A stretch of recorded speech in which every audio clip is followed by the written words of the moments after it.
Hello guys, welcome back to our my YouTube channel. एक notice circulate हो रही है, नोटिस को आइए हम देख लेते हैं। जो नोटिस है नर्सिंग स्टूडेंट से रिलेटेड है, जो कि बीएससी नर्सिंग के हैं और जीएनएम के हैं। भविष्य को ध्यान में रखते हुए जो है उनके लिए यह नोटिस बनाई गई है और कितना उनका भविष्य इससे अच्छा होगा। तो आइए हम नोटिस में देख लेते हैं। प्रेषक दीपक कुमार, अपर मुख्य सचिव उत्तर प्रदेश शासन सेवा में समस्त अपर मुख्य सचिव, प्रमुख सचिव, सचिव उत्तर प्रदेश शासन।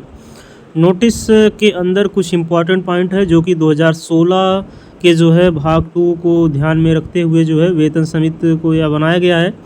और यहाँ पे पॉइंट नंबर फर्स्ट है, पॉइंट नंबर सेकंड है।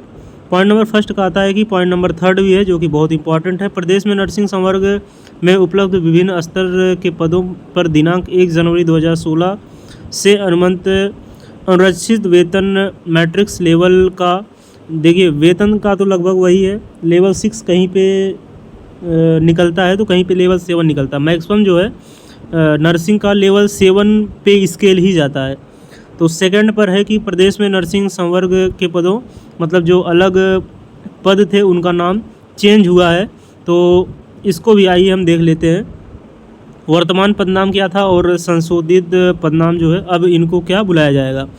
स्टाफ नर्स को नर्सिंग अधिकारी, जो कि स्टाफ नर्स पहले ही है। सेंट्रल गवर्नमेंट के जितने इंस्टीट्यूट हैं, सेंट्रल गवर्नमेंट के जितने अथॉरिटी हैं वहाँ पे पहले ही ये सिस्टम है, ये कोई नया नहीं है। तो ये यूपी में चेंज हो रहा है।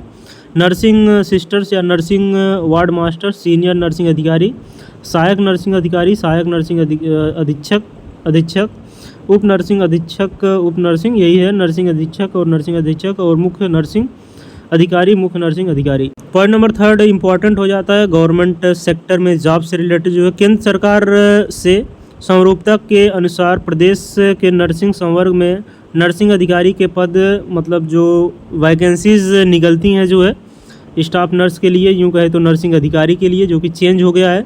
पर भर्ती हेतु नर्सिंग में बीएससी नर्सिंग ऑनर्स, यानी कि बीएससी नर्सिंग की बात कर रहा है, और इसके बाद जीएनएम जिसमें 2.5 वर्ष का एक्सपीरियंस। तो अगर आपकी बीएससी नर्सिंग कंप्लीट हुई है तो 6 मंथ का एक्सपीरियंस चाहिए। कोर्स के साथ वाला एक्सपीरियंस जो होता है 6 मंथ, वो कोर्स का ड्यूरेशन है, उस एक्सपीरियंस को मान्य नहीं होता है। कोर्स के साथ का ड्यूरेशन, यानी कहें तो बीएससी नर्सिंग 4 साल का यह कोर्स है। 6 मंथ की इंटर्नशिप उसमें लिखी हुई है, हालांकि वो बातें अलग हैं। 6 मंथ की इंटर्नशिप इंक्लूडिंग कोर्स है। 6 मंथ की इंटर्नशिप होगी, वो कोर्स के अंदर ही है। इसके बाद जब तक आपका रजिस्ट्रेशन नहीं हो जाता, मान लीजिए आपका कोर्स जो है वो 2028 मई में ख़त्म हो रहा है, तो मई में इसके बाद रिजल्ट के बाद रजिस्ट्रेशन, रिजल्ट के बाद रजिस्ट्रेशन, और रजिस्ट्रेशन कब यूनिवर्सिटी देता है, कब डिपार्टमेंट देता है, तो इसकी तो लगभग मिनिमम रजिस्ट्रेशन के लिए 6-7 महीने, तो 6 महीने तो लग ही जाते हैं। तो जब तक यूनिवर्सिटी भी नहीं है, अगर आप अटल बिहारी वाजपेयी से जुड़े हुए हैं, तो जब तक आपका रजिस्ट्रेशन नहीं हो जाता, तो ये यूपी के लिए है, क्योंकि यूपी के शासनादेश की तरफ से जारी हुआ है, तो सिर्फ अटल बिहारी वाजपेयी के लिए ही है। तो अटल बिहारी वाजपेयी के ही आप स्टूडेंट होंगे, अगर वीडियो देख रहे हैं तो उन्हीं के लिए है। तो जब तक आपका रजिस्ट्रेशन नहीं हो जाता तब तक आपका जो एक्सपीरियंस होगा वो वैलिड नहीं होगा। तो जो कोर्स के साथ होता है वो एक्सपीरियंस वगैरह कोई नहीं होता, वो कोर्स की ड्यूरेशन होती है। इसके बाद आपका रजिस्ट्रेशन होगा, रजिस्ट्रेशन के बाद आपका जो एक्सपीरियंस होगा, चाहे वो एक्सपीरियंस लें या एक्सपीरियंस कहीं से 6 महीने का बनवा लें। अगर आप बीएससी नर्सिंग कर रहे हैं, अगर आप जीएनएम कर रहे हैं, तो आपके लिए जो है सीमा बढ़ जाती है 2.5 साल। पहले तो जीएनएम के लिए 2 साल था, 50 बेडेड हॉस्पिटल में 2 साल था। इसके बाद अब हो गया है 2.5 साल के लिए हो गया है, और 50 बेडेड हॉस्पिटल ही होगा। अभी तो इसकी पुष्टि नहीं की है, लेकिन वही होगा 50 बेड हॉस्पिटल, 2.5 साल का एक्सपीरियंस। तो ये है experience criteria for taking government job. तो गवर्नमेंट में अगर आपको फॉर्म को अप्लाई करना है गवर्नमेंट सेक्टर में, तो आपके पास एक्सपीरियंस होना चाहिए फॉर्म को अप्लाई करने के लिए।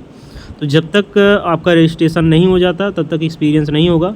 तो रजिस्ट्रेशन यूनिवर्सिटी कब देती कब नहीं देती, क्योंकि यूनिवर्सिटी भी नहीं है, तो इसमें भी थोड़ा सा समय लगेगा ही, क्योंकि रिजल्ट आने में जब 2 से 2.5 महीना लग जा रहा है, तो रजिस्ट्रेशन आने में तो आप मान लीजिए कम से कम 7 से 8 महीना मिनिमम।